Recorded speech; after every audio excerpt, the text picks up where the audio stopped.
Followed me from that night. It's still hard to believe two people did all those horrible things to him. Gabriel Fernandez was, at the time of his death, 8 years old. He was just 8 years old. He loved going to school, coloring inside the lines, and making people laugh. He dreamed of becoming a police officer to protect others from harm. He was smart, kind, and full of light. The kind of child you'd never imagine in danger. But inside his home, he was beaten, starved, burned, and locked inside a cabinet for hours. He lived in fear. He died in pain. And the worst part? So many people knew, and no one did enough. This is the story of Gabriel Fernandez, and how a broken system turned its back on a child who asked for help again and again. Scene 1. Who was Gabriel? Born in 2005 in Palmdale, California, Gabriel was the youngest of 3 children. He was curious, funny, and gentle. A little boy who loved reading and making Mother's Day cards, even for the mother who barely noticed him. From infancy, he lived with his maternal grandparents, Robert and Sandra Fernandez. They gave him love, structure, and stability. Social workers initially determined his biological mother, Pearl, was unfit to raise him due to substance abuse and neglect. But when Gabriel was 7, Pearl suddenly demanded custody. Despite clear objections from family members and the grandparents who raised him, the court approved the transfer. Within just weeks of returning to Pearl's custody, Gabriel's nightmare began. One that no one seemed willing to stop. Scene 2. The signs of abuse. At school, his teacher Jennifer Garcia noticed something was off. Gabriel came in with deep bruises, scratches, and chunks of missing hair. He flinched when touched. He walked slowly, like everything hurt. Once, he quietly asked, "Is it normal to bleed after your mom hits you with a belt?" He left suicide notes in his desk, handwritten by an 8-year-old boy who believed death was better than home. Another time, he said he didn't want to go home because he was bad and "they don't love me." Jennifer reported the injuries.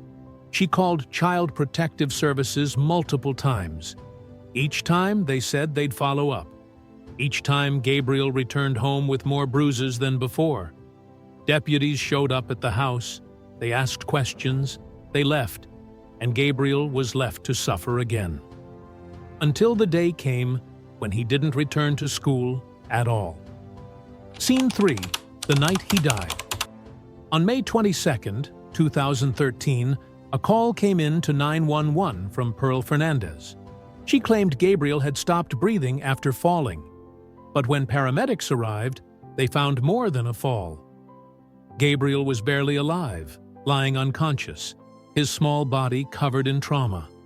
His skull was fractured. His ribs had been broken for days, if not weeks. His skin was burned, bruised, and covered in BB gun wounds. Some of his teeth were missing, others knocked loose. There were injuries to his genitals, signs of unspeakable torment. He was rushed to the hospital, but the damage was irreversible. Doctors said it was the most extreme case of abuse they had ever seen in their careers. Even seasoned trauma nurses cried at the sight of him.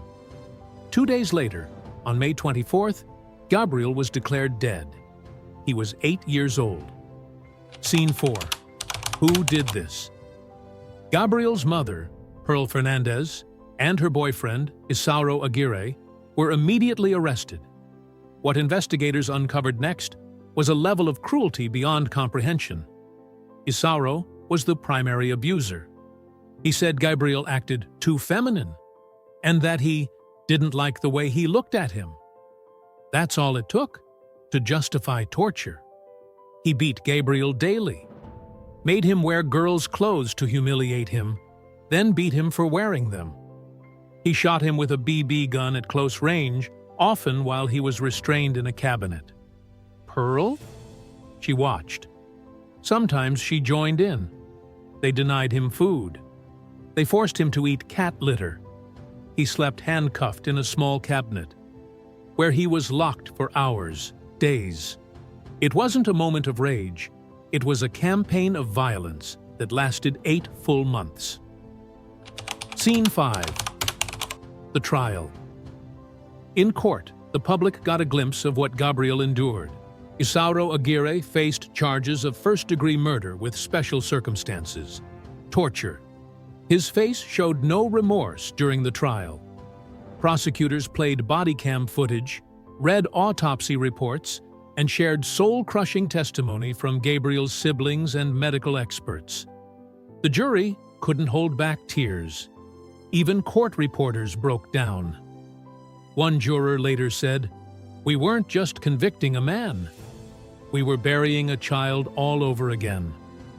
In 2018, Isauro was sentenced to death.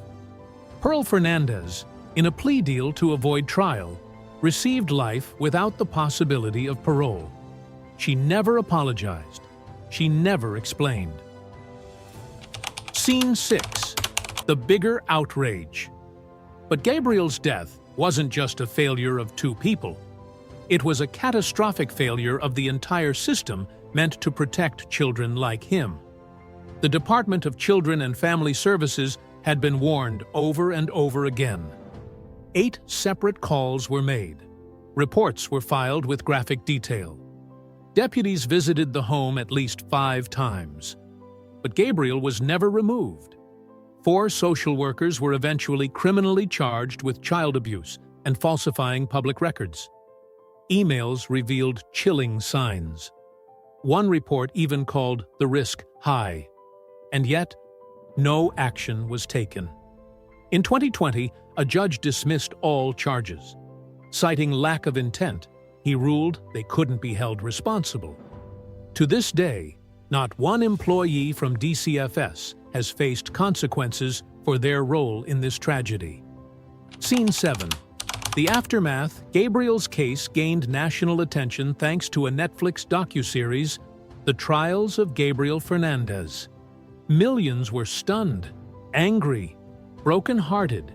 His teacher, Jennifer Garcia, and his grandparents continue to fight for reform. They've spoken at events, written open letters, and started campaigns. But change has been slow. The public demanded accountability, better training, faster responses. And while laws were proposed, many argue that little has actually been enforced.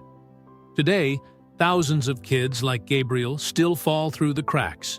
His story, while horrifying, is not unique.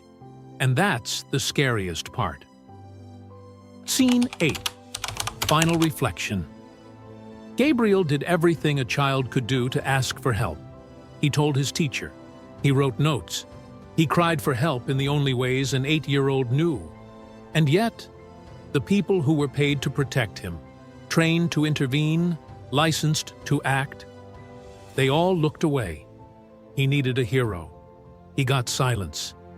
And now, all we're left with is this question. Who protects the vulnerable when those assigned to protect don't?